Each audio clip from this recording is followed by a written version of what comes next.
السلام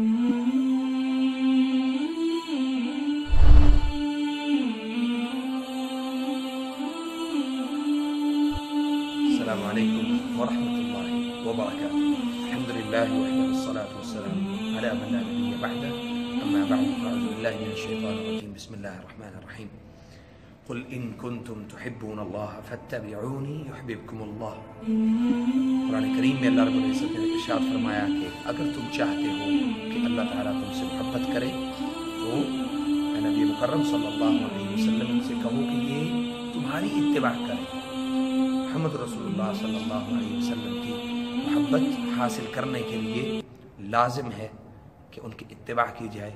اللہ کی محبت حاصل کرنے کے لیے لازم ہے کہ اللہ تعالیٰ کی اطاعت و فرمانبرداری کی جائے.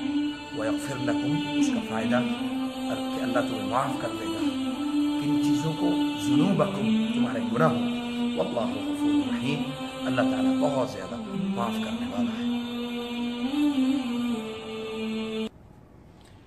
اور اسی طرح محمد رسول اللہ صلی اللہ علیہ وسلم کی اتباع میں ہی ہماری دنیا اور آخرت کی فلاح ہے. اللہ تعالی ہم سب کو اتباع محمد صلی اللہ علیہ وسلم